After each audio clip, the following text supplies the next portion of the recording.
नमस्कार। आज हम विज्ञान के एक ऐसे क्षेत्र की बात करने वाले हैं जो सचमुच हमारे भविष्य को नए सिरे से गढ़ रहा है। जी हाँ, हम एडवांस्ड बायोटेक्नोलॉजी की गहराइयों में उतरेंगे और ये यूपीएससी परीक्षा के लिए भी एक बेहद जरूरी टॉपिक है, जहां से सवाल अक्सर सीधे सीधे पूछ लिए जाते हैं। जरा सोचिए, क्या हो अगर हमारे पास जीवन की जो सबसे बुनियादी प्रोग्रामिंग है उसे बदलने की ताकत आ जाए।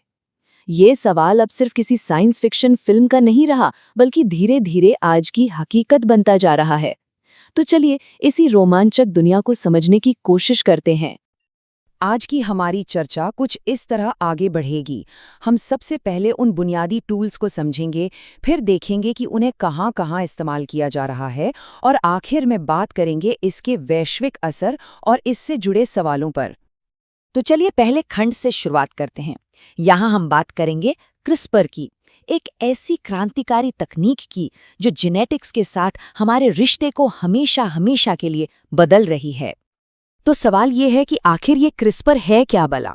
अच्छा, इसको ऐसे समझिए जैसे जैसे हमारे कंप्यूटर में सर्च एंड रिप्लेस का ऑप्शन होता है ना, बिल्कुल वैसे ही ये डीएनए के लिए एक super advanced search and replace tool है। ये जेनेटिक कोड में जाकर ठीक उसी जगह बदलाव करता है जहां जरूरत होती है। इस पूरी टेक्नोलॉजी का हीरो है Cas9 एंजाइम। इसे आप एक तरह की मॉलिक्यूलर कैची कह सकते हैं। यही वो कैची है जो डीएनए को बिल्कुल सही जगह पर काटती है। और ये जो सटीकता है ना, यही क्रिस्पर को इतना पावरफुल बनाती है।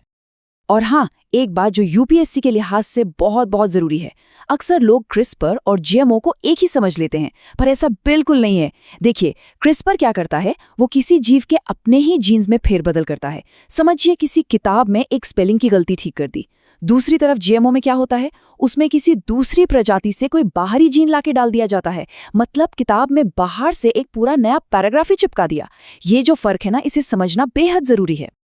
क्रिस्पर की संभावनाएं तो सच में बहुत बड़ी हैं। सिकल सेल एनीमिया जैसी जेनेटिक बीमारियों के इलाज की उम्मीद जगाने से लेकर खेती में ऐसी फसलें बनाने तक जो जलवायु परिवर्तन को झेल सकें, इसका इस्तेमाल हर फील्ड में एक क्रांति ला सकता है।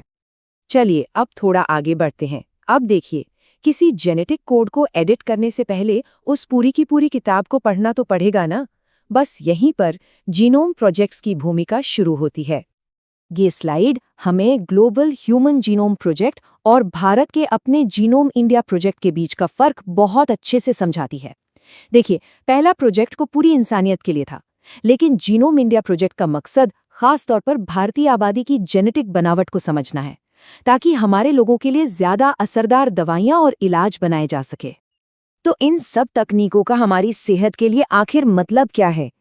अगला सेक्शन इसी बात पर है कि कैसे बायोटेक्नोलॉजी मेडिकल साइंस में क्रांति ला रही है।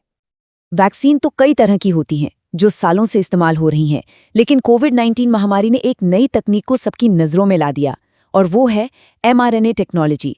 और ये सच में वैक्सीन की दुनिया में एक नए दौर की शुरुआत है। mRNA वैक्सीन के काम करने का तरीका भी बड़ा शानदार है। इसमें कोई असली वायरस नहीं होता। ये बस हमारी कोशिकाओं को एक मैसेज, एक इंस्ट्रक्शन देती है कि वायरस से कैसे लड़ना है, और इसी वजह से इन्हें बहुत ही तेजी से तैयार किया जा सकता है। दवाइयों की दुनिया में एक और जबरदस्त टूल है मोनोक्लोनल एंटीबॉडी। ये लैब में तैयार की गई खास एंटीबॉडीज होती हैं जो हमारे इम्यून सिस्टम की नकल करती हैं और कैंसर जैसी बीमारियों पर बिल्कुल सटीक निशाना साधती हैं। अच्छा, अब अपना फोकस इंसानों के इलाज से हटाते हैं और देखते हैं कि कैसे इन तकनीकों से इंडस्ट्री और खेती के लिए जैविक सिस्टम को ही नए सिरे से डिजाइन किया जा रहा है। सिंथेटिक बायोलॉजी को आप बायोटेक का अगला लेवल कह सकते हैं। यहाँ वैज्ञानिक बिल्कुल जीरो से नए बायोलॉजिकल सिस्टम बना रहे हैं। इसके फायदे तो हैं, जैसे बायोफ्यूल और बायोप्लास्टिक, लेकिन इसके साथ ही बायोसिक्योरिटी से जुड़े गंभीर खतरे भी हैं। सोचिए, अगर कोई गलत तरीके से डिजाइन किया गया जीव पर्यावरण में पहुंच गया तो। और अगर खेती की बात करें तो बायोटेक हमारी खाद्य सुरक्षा और सतत विकास के लक्ष्यों को पूरा करने में बहुत बड़ी मदद कर रहा है। जैसे गोल्डन राइस, ये एक जीन एडिटेड फसल है जिसमें विटामिन ए भरपूर होता है। ये कुपोषण से लड़ सकती है। इसी तरह ऐसी फसलें भी बन रही हैं जो सूखा और बाढ़ जैसी मुश्किलों को भी झेल सकती हैं। देखिए, टेक्नोलॉजी जितनी शक्तिशाली होती है, उसके साथ उतने ही बड़े नैतिक और सामाजिक सवाल भी खड़े होते हैं। और ये जो सेक्शन है ये यूपीएससी मेंस परीक्षा के लिए बहुत ही ज्यादा महत्वपूर्ण है। और यहीं पर सबसे बड़ा सवाल सामने आता है, जो विज्ञान से ज्यादा दर्शन शास्त्र का है, डिजाइनर बेबीज। क्या हमें ये हक होना चाहिए कि हम अपनी आने वाली पीढ़ियों के जेनेटिक गुण खुद चुनें? बीमारियों को खत्म करने और इंटेलिजेंस या खूबसूरती को बढ़ाने के बीच वो लाइन कहाँ खींची जाएगी? फिर बात आती है ह्यूमन क्लोनिंग की। क्या किसी इंसान की जेनेटिक कॉपी बनाना कभी भी किसी भी हालत में सही हो सकता है? ये सवाल व्यक्तिगत पहचान, हमारी यूनिकनेस और इंसान होने के मतलब पर ही एक बड़ा प्रश्न चिन्ह लगाता है।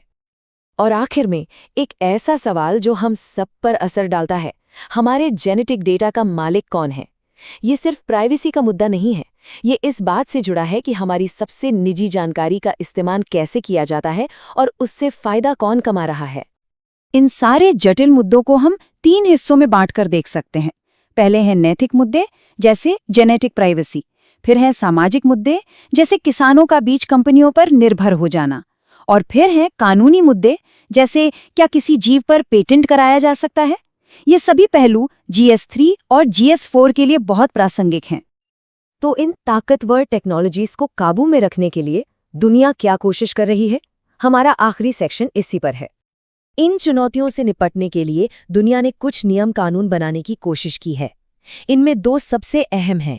एक है कार्टाजेना प्रोटोकॉल, जो ये पक्का करता है कि एक देश से दूसरे देश में जाने वाले GMOs सुरक्षित हों। और दूसरा है नगोया प्रोटोकॉल, जो ये तय करता है कि अगर कोई कंपनी किसी समुदाय के जेनेटिक रिसोर्स का इस्तेमाल करती है तो उसका फायदा उस समुदाय को भी मिलना चाहिए। तो अंत में हम इस नतीजे पर पहुंचते हैं कि असली चुनौती टेक्नोलॉजी में नहीं, बल्कि हमारे अपने विवेक में है। हमारे हाथों में जीवन के कोड को फिर से लिखने की शक्ति आ रही है। असली सवाल ये है कि क्या हमारे पास इसका समझदारी से इस्तेमाल करने की बुद्धि है? इसी विचार के साथ आज की ये चर्चा यहीं समाप्त होती है।